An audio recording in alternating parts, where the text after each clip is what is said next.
Salam sejahtera. Berjumpa kembali dalam video pembelajaran pertemuan ke-6, teori biaya produksi. Biaya. Produksi dan biaya bagaikan keping mata uang logam bersisi dua. Dalam ekonomi modern, di mana peranan uang sangat penting, maka ukuran efisiensi yang paling baik, walaupun bukan paling lengkap, adalah uang. Sebab sesuatu yang efisien secara teknis belum tentu secara finansial dan ekonomi menguntungkan. Dari pengertian biaya di atas, terdapat dua hal yang perlu kita amati. Yang pertama, biaya harus merupakan beban.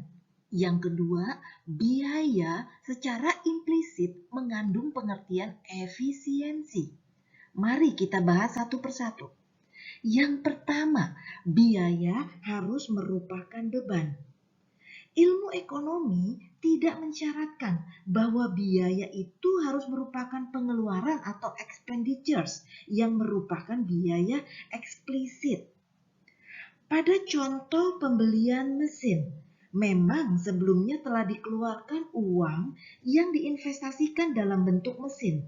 Akan tetapi, penyusutan tidak diasosiasikan dengan pengeluaran uang. Terbukti bila harga mesin di pasar sekarang naik, nilai mesin yang tercatat pada pembukuan dinaikkan agar benar-benar mencerminkan nilai pengganti mesin.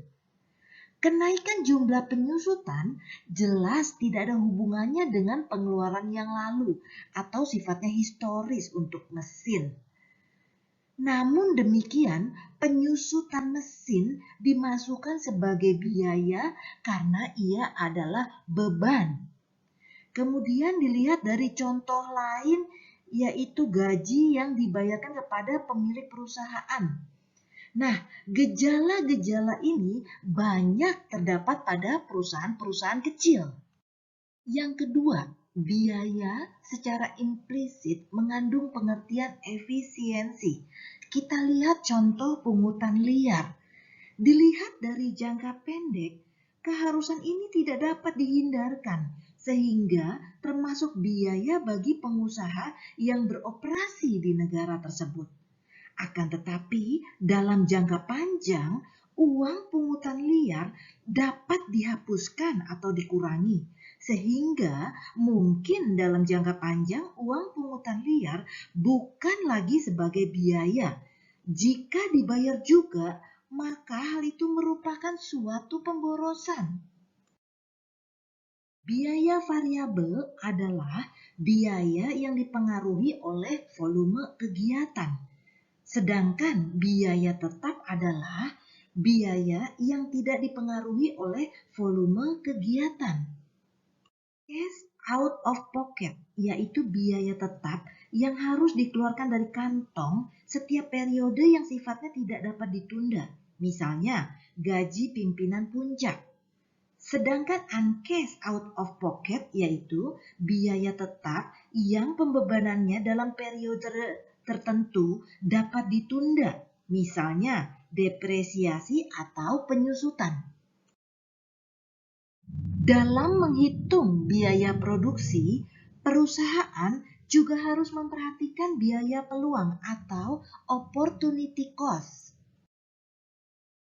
Dalam pengambilan keputusan penanaman modal, pimpinan perusahaan mengenal konsep relevant cost, incremental cost, dan sunk cost. Nah, sebagai contoh, jika Anda ingin nonton film di bioskop, ada dua bioskop yang menunjukkan film yang sama. Keduanya mempunyai fasilitas yang sama dan memberikan servis yang sama baiknya. Harga karcis di bioskop A sebesar 50.000 dan di bioskop B sebesar 40.000. Bioskop A agak dekat dari rumah Anda sehingga Anda bisa jalan kaki. Bioskop B agak jauh sehingga Anda harus naik taksi, biayanya 20.000.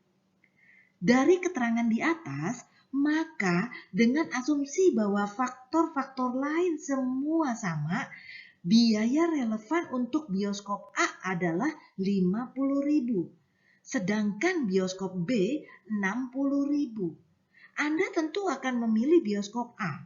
Tetapi, misalnya ada faktor kualitatif yang tidak sama pada kedua bioskop tersebut. Misalnya saja jika pada bioskop B ada pramugari yang cantik, maka mungkin ada faktor kualitatif tersebut dan Anda akan memilih bioskop B.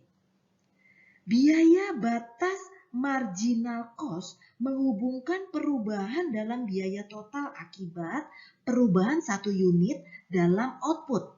Misalnya, biaya total Rp140 untuk menghasilkan 10 unit output dan Rp1 untuk menghasilkan 11 unit output. Maka marginal cost untuk unit ke-11 adalah Rp10. Untuk alasan teknologi, secara spesifik dengan skala operasi yang besar, setiap pekerja dapat ditugaskan untuk melakukan pekerjaan yang berulang-ulang dibandingkan dengan harus mengerjakan yang berbeda dalam jumlah yang banyak.